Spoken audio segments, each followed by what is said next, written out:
तो ये हमारा हो गया क्वेश्चन नंबर 4 सॉल्व हो गया। ठीक है, आई होप इसमें तो कोई दिक्कत नहीं होगा। नेक्स्ट क्वेश्चन लिख लेते हैं। क्वेश्चन 5,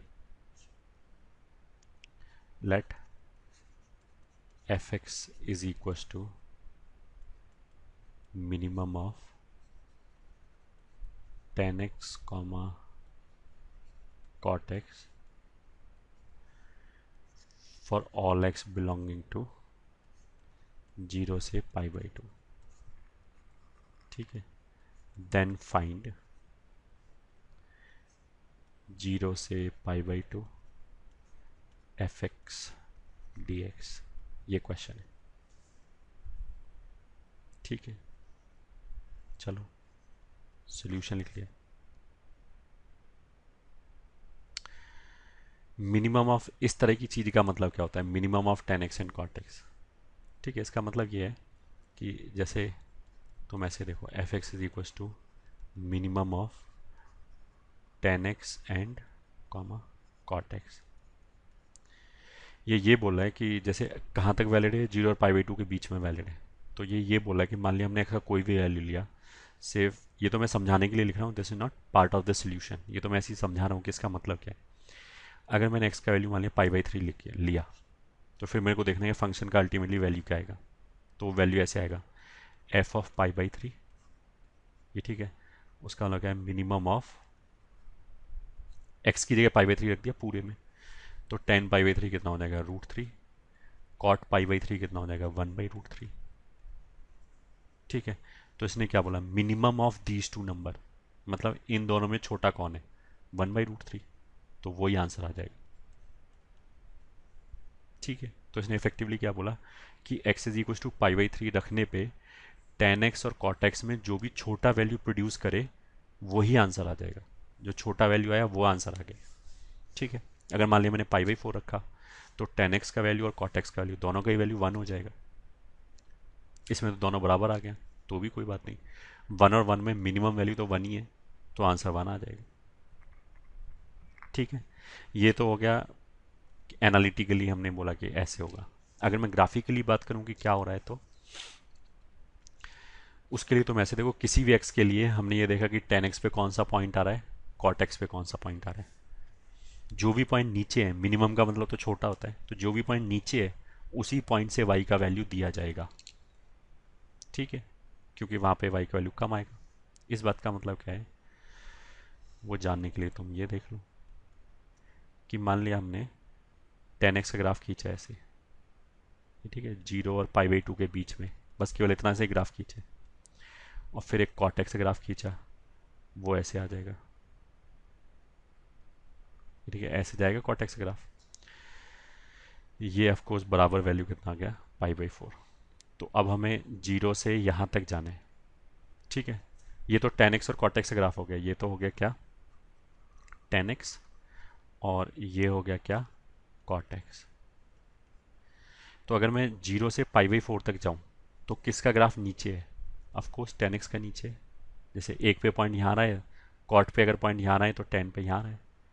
तो उसका मतलब क्या है कि 0 से π/4 तक जाने में तो हमेशा tan छोटा वैल्यू प्रोड्यूस कर रहा है, तो हमेशा वैल्यू tan से ही आएगा। π/4 से π/2 तक अगर मैं x का वैल्यू उठा के रखूँ, कुछ भी रखूँ π/4 से जस्ट, जैसे π/4 का मतलब 45 डिग्री, मान ली मैंने 46 रखा, 47 रखा, 48 डिग्री रखा, 50 डिग्री रखा, 55 डिग्री रखा, तो tan x और cot x में cot x से वैल्यू कम आएगा क्योंकि उसका ग्राफ नीचे है। तो उसका मतलब क्या है कि हमेशा डेफिनेशन cot x ही देगा π/4 के बाद। या फिर अगर मैं ये बात करूं कि fx का ग्राफ कैसे आएगा, तो fx का ग्राफ पहले तो ये वाला आएगा यहाँ तक, फिर उसके बाद ये वाला आएगा। ठीक है, उसका मतलब क्या है कि अगर मैं अलग से fx का ग्राफ ड्रॉ करूं, तो वो ऐसे आएगा, पहले तो ऐसे गया, फिर ऐसे गया, ये वाला पोर्शन। ये ठीक है, क्वेश्चन में उसने बोल रखा है कि ओपन 0 से π/2 ओपन, तो ठीक है, हमने इस 0 पे ओपन सर्कल लगा दिया, π/2 पे भी ओपन लगा दिया। ठीक है, ये ऑफ कोर्स क्या है? π/4। ये वैल्यू कितना आएगा π/4 पे? 1। ये किसका ग्राफ हो गया? y is equal to f x का। ठीक है, जिसके अंदर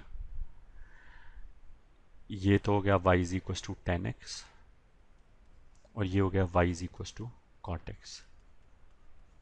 ठीक है, अब हमें करना क्या था, क्वेश्चन में क्या करना था, क्वेश्चन में उसने बोला कि 0 से लेके π/2 तक fx को इंटीग्रेट करो, ये बोला उसने।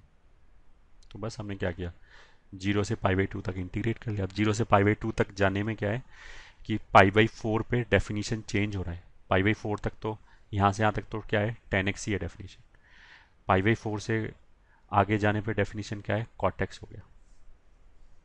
ठीक है, तो जो क्वेश्चन था 0 से π/2 fx dx, तो बिकॉज fx का डेफिनेशन अलग अलग आ रहा है, π/4 पे अलग आ रहा है, π/4 से पहले अलग है, π/4 के बाद में अलग है, तो हमने भी डेफिनेशन को π/4 पे ब्रेक कर दिया।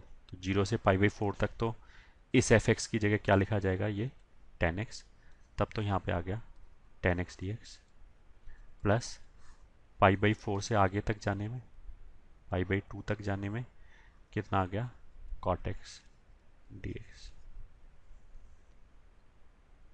ये ठीक है, बस इसके आगे तो फिर इंडेफिनिट इंटीग्रेशन बचता है।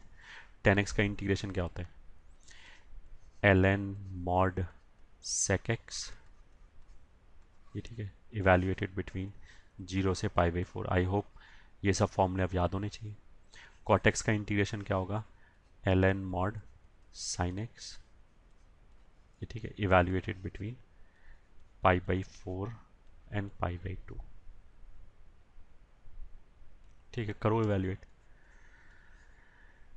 π/4 रखा पहले तो हमने, तो आ जाएगा ln cos π/4 कितना होता है, cos π/4 का वैल्यू होता है 1/√2, तो sec का वैल्यू कितना हो जाएगा √2, तो हो गया √2 माइनस, अगर मैंने 0 रखा तो cos 0 1 होता है, sec 0 भी 1 हो जाएगा, तो ये हो जाएगा ln 1। ये तो पहली वैल्यू हो गया, प्लस दूसरे की बात करें तो ln, अगर मैंने π/2 रखा तो sin π/2 तो 1 हो गया, माइनस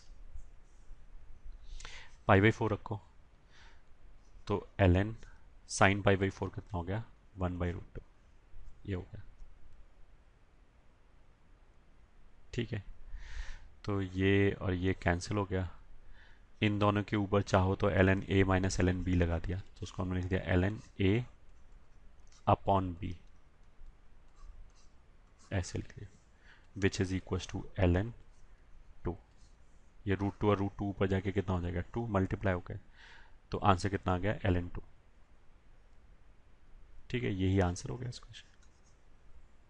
ठीक है, तो बस हमें इंटीग्रेशन ब्रेक करने की जरूरत कब पड़ रही है, जब फंक्शन अपना डेफिनेशन चेंज कर रहा हो या डिसकॉन्टीन्यूस हो, जैसे इससे पहले वाले क्वेश्चन में फंक्शन डिसकॉन्टीन्यूस था।